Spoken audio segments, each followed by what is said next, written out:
I'm standing in front of the residency of the Latvian President Egils Levits. He says German tanks would help to defend democracy in Europe. This is our interview with him. Mr. President, it's certain now Germany will be sending Leopard 2 main battle tanks to Ukraine. That's what the German Chancellor has decided to do. Do you have any praise for Olaf Scholz, for the German Chancellor? Of course, this decision of Chancellor Scholz is very welcomed from all NATO allies and also from Latvia. I think this is a right decision because Europe's security is in danger. There was a lot of external pressure on Germany and especially on Olaf Scholz. The Baltic countries were pushing on this. Why? Yes, because we are of the opinion that we should help support Ukraine because it is the only way how we can defend Europe.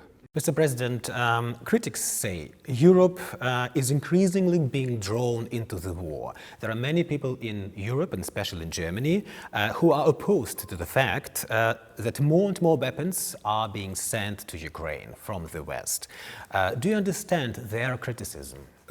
I can see that this criticism is not justified because not NATO, not Europe, not Germany, not Latvia is the source of the war, but Russia. And of course we are defending ourselves. The defense of our states is our duty. Others say that Germany and NATO are weakening themselves by sending their best equipment to Ukraine. These tanks will take years to replace and won't be able to or available to protect Baltic countries. What do you think about this? I don't think that is a right argument because also Russia is losing the weapons and armaments, and I think that it is necessary that we are supporting Ukraine because, I repeat, Ukraine is defending Europe, and it is better that we are helping now Ukraine as later in other countries. But another of the arguments used by critics says that sending these tanks marks the crossing of another red line for the Kremlin, which may ultimately provoke Russia to retaliate against the West. What do you think about this? I don't think that such red lines are useful in this context, because the red line is overstepped already by Russia by attacking Ukraine. Ukraine is a sovereign, democratic country. So you're not afraid about the next round, let's say, of the escalation between Russia and the West?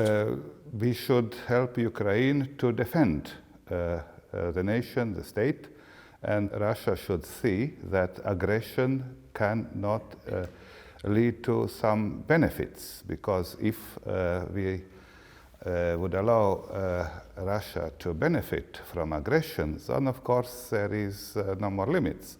Then it is also an invitation for Russia to go further, but also, for example, for other countries to attack neighbors. But Mr. President, former Russian President Dmitry Medvedev said recently that a nuclear power cannot lose. Russia is a super nuclear power. Don't you worry about the prospect of the war, nuclear war, atomic war in the middle of Europe? We don't have nuclear weapons, and most European countries have also no nuclear weapons. It is United States. President Biden already said that the use of nuclear weapons in Ukraine by Russia would be catastrophic for Russia. Germany has already spent 3.3 billion euros in aid to Ukraine, is one of the three largest or major supporters alongside with the US and Great Britain. Latvia supports Ukraine even more compared to GDP.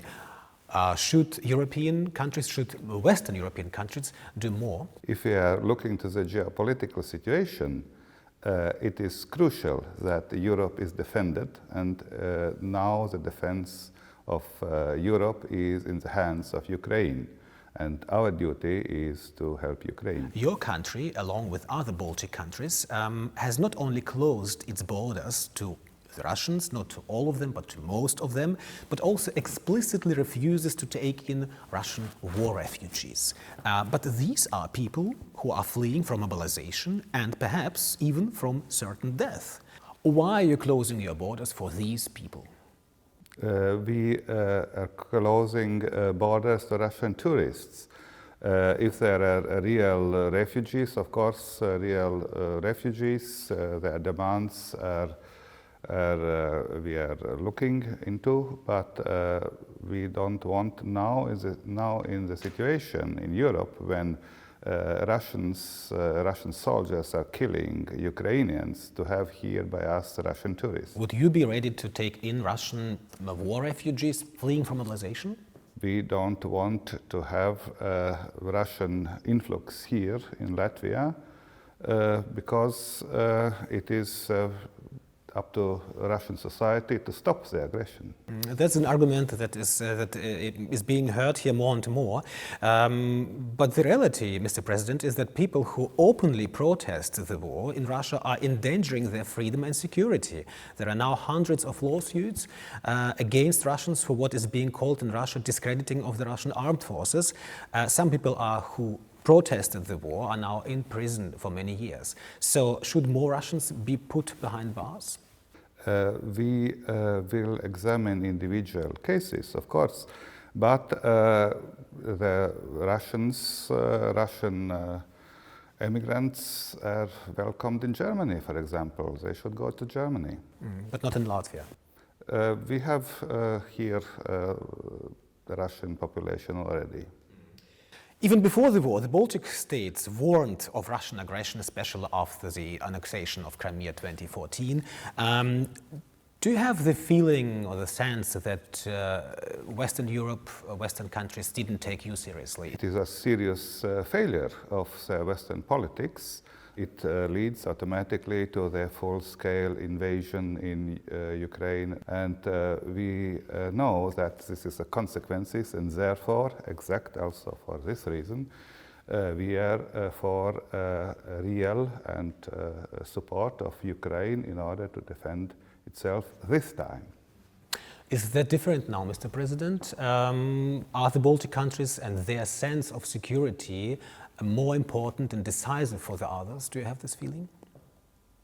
Of course, we are all in Europe now thinking more about our defense because we have an aggressive neighbor. And if we have an aggressive neighbor, it is naturally that we are increasing our defense capacities.